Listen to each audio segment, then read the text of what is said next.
Assalamualaikum warahmatullahi wabarakatuh. Perkenalkan, nama saya Nadia Mutiara Rahman, NIM I1A11480, Program Studi Kesehatan Masyarakat, Fakultas Kedokteran, Universitas Lambung Mangkurat, Banjarbaru.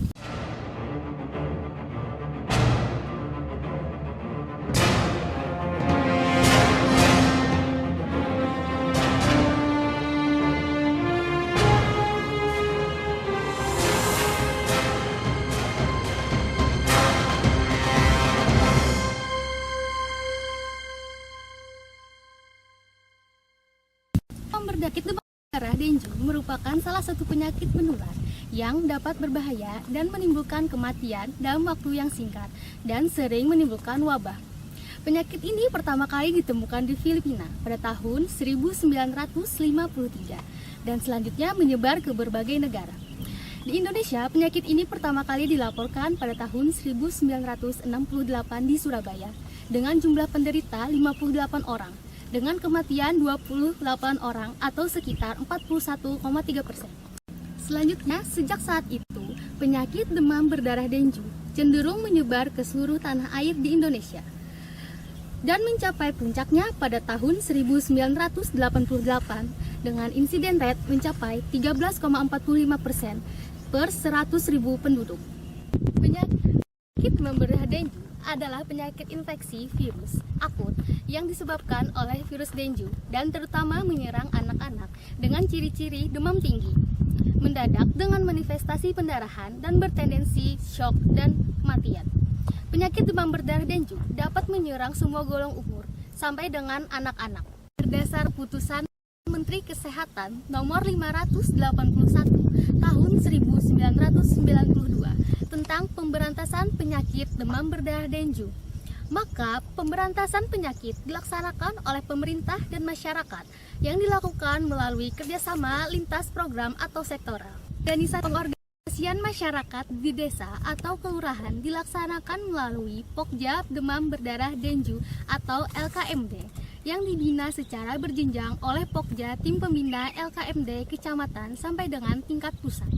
Upaya pemberantasan penyakit demam berdarah dengue dilaksanakan dengan cara tepat guna oleh pemerintah dengan peran serta masyarakat meliputi pertama, pencegahan, kedua, penemuan, pertolongan dan pelaporan, dan ketiga, penyelidikan dan epidemiologi dan pengamatan penyakit demam berdarah dengue, dan keempat adalah penanggulangan seperlunya, dan kelima, penanggulangan lain, dan keenam, penyuluhan. Pertama, pencegahan. Dalam pemberantasan penyakit demam berdarah dengue, yang penting adalah upaya membasmi jentik nyamuk penular di tempat peruntukan dengan melakukan 3M. Kegiatan 3M dikenal dengan istilah pemberantasan sarang nyamuk atau PSN. Pencegahan dilaksanakan oleh masyarakat di rumah dan tempat umum dengan melakukan pemberantasan sarang nyamuk atau PNS yang meliputi 1. Menguras tempat penampungan air sekurang-kurangnya 1 minggu sekali dan menutupnya rapat-rapat. Kedua, menguburkan barang bekas yang dapat menampung air. Dan ketiga, menaburkan racun pembasmi jentik atau abatisasi. Dan keempat, memelihara ikan. Dan kelima, cara lain untuk membasmi jantik. 2. Penemuan, pertolongan, dan pelaporan. Penemuan, pertolongan, dan pelaporan penderita penyakit demam berdarah dengue dilaksanakan oleh petugas kesehatan dan masyarakat dengan cara sebagai berikut. Keluarga anggotanya menunjukkan gejala penyakit demam berdarah dengue, memberikan pertolongan pertama dengan memberikan minum yang banyak, kompres dingin dan obat penurun panas yang tidak mengandung asam salisilat, dan dianjurkan segera memeriksakan kepada dokter atau unit pelayanan kesehatan. Petugas kesehatan melakukan pemeriksaan, penentuan diagnosa, dan pengobatan atau perawatan sesuai dengan keadaan penderita dan wajib melaporkan kepada puskesmas. Kepala keluarga diwajibkan secara segera melaporkan kepada lurah atau kepala desa melalui kader, ketua RT atau RW, ketua lingkungan atau kepala dusun. Kepala asrama, ketua RT atau RW, ketua lingkungan, kepala dusun yang mengetahui adanya penderita atau tersangka diwajibkan untuk melaporkan kepada puskesmas melalui lurah atau kepala desa. Lurah dan kepala desa yang menerima laporan segera meneruskannya kepada puskesmas. Puskesmas yang menerima laporan wajib melakukan penyelidikan epidemiologi dengan pengamatan penyakit. 3. Pengamatan penyakit dan penyelidikan epidemiologi. Pengamatan penyakit dilaksanakan oleh puskesmas yang menemukan atau menerima laporan penderita tersangka untuk memantau situasi penyakit demam berdarah dengue secara teratur sehingga kejadian luar biasa dapat diketahui sedini mungkin. Menentukan adanya desa rawan penyakit demam berdarah dengue.